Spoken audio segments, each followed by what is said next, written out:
અમદાવાદથી foreign post ઓફિસમાં અમેરિકાથી આવેલા પાર્સલને ક્રાઇમ બ્રાન્ચે ઝડપી પાડ્યું છે। આ પાર્સલમાંથી 3,84,00,000નો હાઇબ્રિડ ગાંજો અને લિક્વિડ ડ્રગ્સ મળી આવ્યું છે। અગાઉ પણ ફોરેન પોસ્ટ ઓફિસ પરથી ડાર્ક વેબથી ઓર્ડર કરાયેલો હાઇબ્રિડ ગાંજો મળ્યો હતો।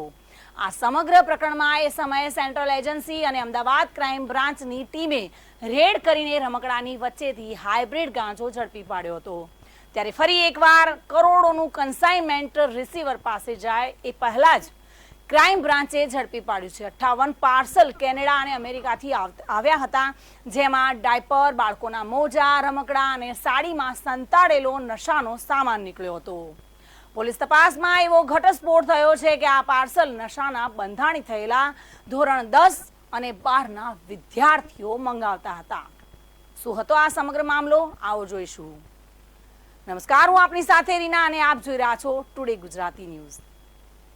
અમદાવાદ સહિત રાજ્યભરમાં વાલીઓ માટે એક મોટી અને ચિંતાજનક ચેતવણી સમાન બાબત સામે આવી છે। થોડા સમય પહેલા અમદાવાદ શહેર ક્રાઇમ બ્રાન્ચ અને કસ્ટમ વિભાગે ફોરેન પોસ્ટ ઓફિસના માધ્યમથી પાર્સલમાં આવતા ગાંજાનો રેકેટનો પર્દાફાશ કર્યો હતો, જેમાં વધુ તપાસ કરતા એક ગંભીર અને ચોંકાવનારી બાબત સામે આવી છે। ક્રાઇમ બ્રાન્ચે તપાસ કરતા માલુમ પડ્યું કે જે ડ્રગ્સ મંગાવવામાં આવ્યું હતું તેમાં ટીનેજર એટલે કે શાળામાં ધોરણ 10 થી 12નો અભ્યાસ કરતા વિદ્યાર્થીઓ દ્વારા આ ડ્રગ્સ મંગાવવામાં આવે છે। અને આ બાબતનો ઘટસ્ફોટ ગાંજાના બંધાણી થતા હોય એવા બાળકોની પૂછપરછ અને કાઉન્સેલિંગમાં સામે આવ્યું છે। અમેરિકાથી અમદાવાદ આવતું 3,84,00,000નું કુરિયર, જેમાં હાઇબ્રિડ ગાંજો અને લિક્વિડ ડ્રગ્સ હતું, આ વાતની જાણ અમદાવાદ ક્રાઇમ બ્રાન્ચને થતાં જ તેણે પાર્સલને ઝડપી લીધું હતું। અગાઉ જે પ્રમાણે ડાર્ક વેબથી હાઇબ્રિડ ગાંજો ઓર્ડર કરીને મંગાવવામાં આવ્યો હતો, એવી જ રીતે આ વખતે ડ્રગ્સ આવી રહ્યું હતું અને અગાઉના કન્સાઇનમેન્ટનો એક ભાગ હોવાનું બહાર આવ્યું છે।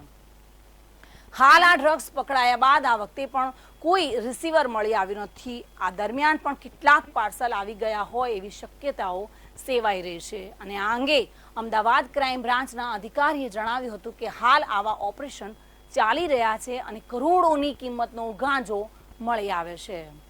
આ વખતે પણ રિસીવર સામે આવ્યો નથી। અગાઉ 1 જૂનના રોજ ફોરેન પોસ્ટ ઓફિસરમાં કસ્ટમ વિભાગ અને ક્રાઇમ બ્રાન્ચે આ જ પ્રકારે અલગ અલગ પાર્સલમાંથી ડ્રગ્સનો જથ્થો ઝડપી પાડ્યો હતો, જેમાં ખોટા એડ્રેસ હતા। આ એડ્રેસની તપાસ દરમિયાન એક મહત્વપૂર્ણ કડી પોલીસને મળી હતી, જેની તપાસ કરતા પોલીસ પણ ચોંકી ઉઠી હતી, કેમ કે એ હકીકત સામે આવી કે શાળામાં અભ્યાસ કરતા વિદ્યાર્થી દ્વારા સોશિયલ મીડિયાની મદદથી ઓર્ડર કરવામાં આવી રહ્યો છે અને કુલ 15 બાળકોનું કાઉન્સેલિંગ કરી, પૂછપરછ કરી, સાથે તેમના વાલીઓને પણ બોલાવી પૂછપરછ કરીને આ ગંભીર બાબતનું ધ્યાન દોરવામાં આવ્યું હતું। જોકે આ પૂછપરછ દરમિયાન પોલીસને બાતમી મળી હતી કે હજુ પણ આ પ્રકારે ડ્રગ્સનો જથ્થો ફોરેન પોસ્ટ ઓફિસના માધ્યમથી લાવવામાં આવી રહ્યો છે, જેથી પોસ્ટ ઓફિસ અને કસ્ટમ વિભાગ તરીકે ઓપરેશન કરી શંકાસ્પદ જણાતા પાર્સલની તપાસ કરી, જેમાંથી કુલ 60 જેટલા પાર્સલ એવા મળી આવ્યા કે જેમાં સિન્થેટિક લિક્વિડ અથવા તો અન્ય સ્વરૂપમાં ગાંજો હતો અને પોલીસે સ્લીપર ડોગની મદદથી ફોરેન ઓફિસમાં આવતા જ પાર્સલની તપાસ કરી હતી, જેમાં કુલ 58 જેટલા પાર્સલમાં ડ્રગ્સ હતું, જ્યારે 2 પાર્સલ એવા હતા કે જેમાં લિક્વિડ સ્વરૂપમાં ડ્રગ્સ મળી આવ્યું હતું। ક્રાઇમ બ્રાન્ચે શુક્રવારે કરેલી રેડ દરમિયાન પાર્સલમાંથી 11 કિલો 601 ગ્રામ ગાંજો મળ્યો હતો અને જેની કિંમત રૂપિયા 3,84,00,000 જેટલી થાય છે।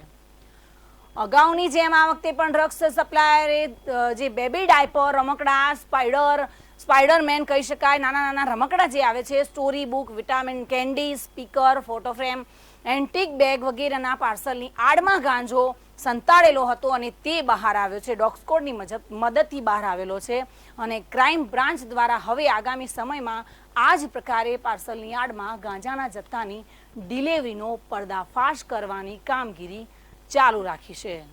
નમસ્કાર।